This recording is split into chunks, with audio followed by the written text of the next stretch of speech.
Positions निकालने के लिए जो फंक्शन हमने यूज करना है वो कौन सा बताया आपको? रैंक इक्वल लगाना है, रैंक लिखना है, ब्रैकेट स्टार्ट करनी है। सबसे पहले वाला सेल देना, कॉमा लगाना है, अब रेंज देनी है। रेंज में आपने फर्स्ट सेल समेत सारे परसेंटेजेस वाले सेल्स देने हैं। फिल वक्त इसी तरह से इसको मैं ब्रैकेट क्लोज कर रहा हूं और एंटर प्रेस कर रहा हूं। फर्स्ट वन की पोजीशन आपकी ठीक निकल आएगी, 10वीं पोजीशन इसकी। लेकिन जब आप इसको नीचे कॉपी करोगे इस फंक्शन को, तो आपको पोजीशंस तो मिलेंगी लेकिन वो पोजीशंस एक्यूरेट नहीं होंगी। लास्ट से चेक कर लें, आखिरी दोनों की पहली पोजीशन है। एक की परसेंटेज 93 है, दूसरे की परसेंटेज 56 है। प्रॉब्लम क्या है? फर्स्ट सेल में जो हमने पहला सेल दिया था रैंक के फंक्शन में वो है C3। रेंज हमने क्या पास की? C3 से लेके C13। जब हमने कॉपी किया तो आप जरा लास्ट सेल को देखो। पहला सेल परसेंटेज वाला तो ठीक है, C13। रेंज चेक करें, इस रेंज में तो एक ही परसेंटेज रहेगी ना। अब जब एक ही परसेंटेज रेंज में रहेगी तो इसका मतलब है वही फर्स्ट आएगा, इसलिए ये प्रॉब्लम आई। इस प्रॉब्लम को हल करने के लिए आपको बताया था लास्ट लेक्चर में कि आप जो रेंज दोगे उसको एब्सोल्यूट करोगे, सिलेक्शन लेके F4 प्रेस करते हैं, डॉलर्स के साइन आगे, दोनों सेल, स्टार्टिंग सेल में भी एंडिंग सेल में भी, ये फिक्स हो जाएगा। एंटर प्रेस करें और इस फंक्शन को नीचे कॉपी कर लें। अब देखें पोजीशंस को चेक कर लें। अब आपकी पोजीशंस जो है वो बिल्कुल ठीक है, first, second, third and so on. इसी की एग्जांपल जो दूसरी है हमारे पास वो ये है कि हमारे पास जो है वो ये मुख्तलिफ टीम्स लिखी हुई है, पॉइंट्स लिखे हुए हैं। हम इनकी रैंकिंग या पोजीशन निकालना चाह रहे हैं, एक ही चीज इक्वल। उसी तरह से रैंक, अब पॉइंट्स वाला सेल दे दें, कॉमा, इसके बाद आपने इसमें रेंज बतानी है। तो रेंज आपने बताने के फौरन बाद उसको अगर F4 प्रेस कर देंगे फिर सिलेक्शन की जरूरत नहीं है, फिर वो रेंज मुकम्मल को F4 एब्सोल्यूट कर देगा। अब आप क्लोज कर लें और एंटर का बटन प्रेस करें और इसी फंक्शन को आप नीचे कॉपी करवा दें। पॉइंट्स के हिसाब से उसने आपको टीम्स की क्या दे दी? रैंकिंग दे दी। ठीक है। अब एक प्रॉब्लम और है जो हम यहां पे डिस्कस कर लेते हैं।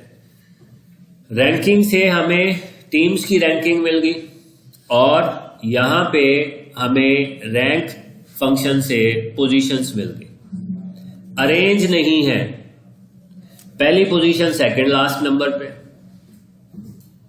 दूसरी पोजीशन थर्ड लास्ट नंबर पे है। हम ये चाह रहे हैं कि ये जो कलीम है जिसका रोल नंबर है 232, परसेंटेज है 93 और 1, ये सबसे ऊपर आए। ठीक है। अभी एक तरीका मैंने आपको कट कॉपी पेस्ट वाला सिखाया, वो तरीका बड़ा लेंथी है और प्रोफेशनल मेथड नहीं है। हम यहां पे जो मेथड यूज करेंगे वो होगा सॉर्ट, एक्सेल का मेथड। हेडिंग्स में क्लिक करें, होम टैब के अंदर आपके पास जो है वो सॉर्ट एंड फिल्टर की ऑप्शन है, एक ऑप्शन।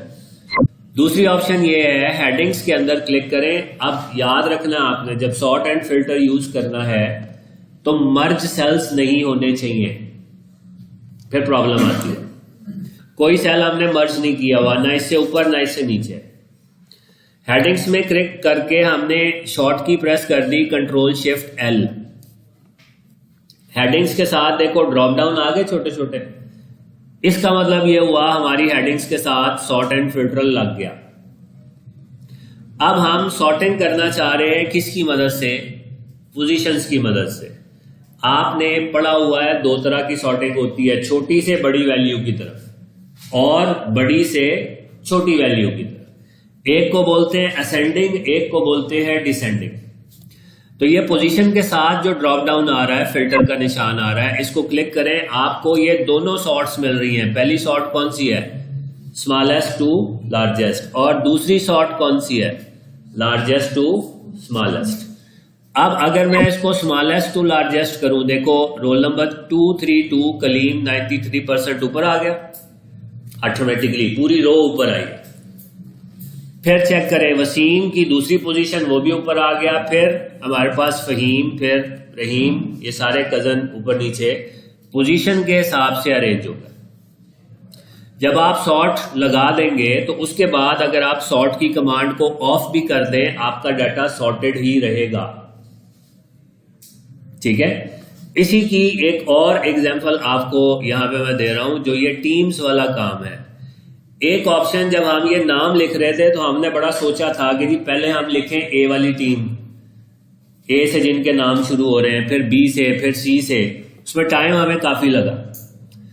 हमें जिन जिन टीम्स के नाम आते थे हम वो लिख लेते, बाद में उसको सॉर्ट से अरेंज कर लेते।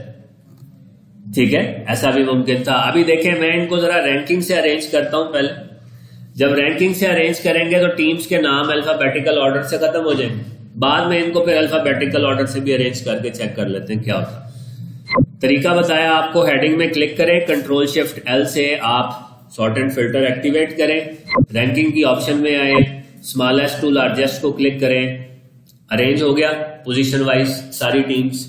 लेकिन गौर करो, आप जरा टीम्स में जिसके पॉइंट्स ज्यादा है उसकी रैंकिंग 1, ठीक है, जिसके पॉइंट्स उससे कम है उसकी रैंकिंग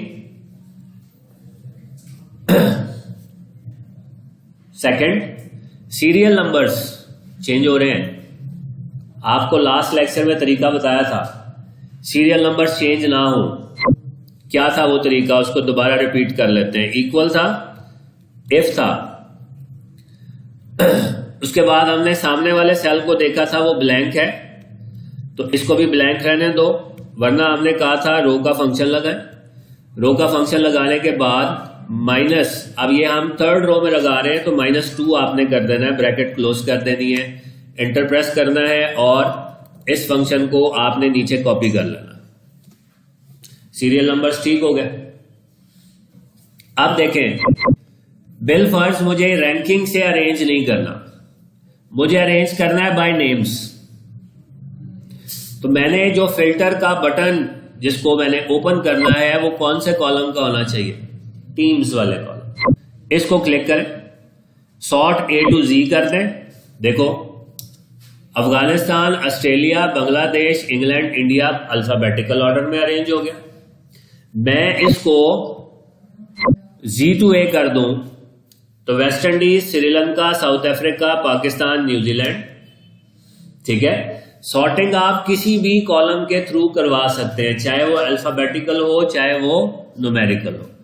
अब हमें रैंकिंग में ये चाहिए था स्मॉलेस्ट टू लार्जेस्ट, हमने वो रैंकिंग से वापस उसको सॉर्ट किया। सॉर्ट एंड फिल्टर को उसी शॉर्ट की से कंट्रोल शिफ्ट L जिससे हमने एक्टिव किया था, आप उससे इसको डीएक्टिव कर दें, आपका डाटा अभी भी सॉर्टेड है।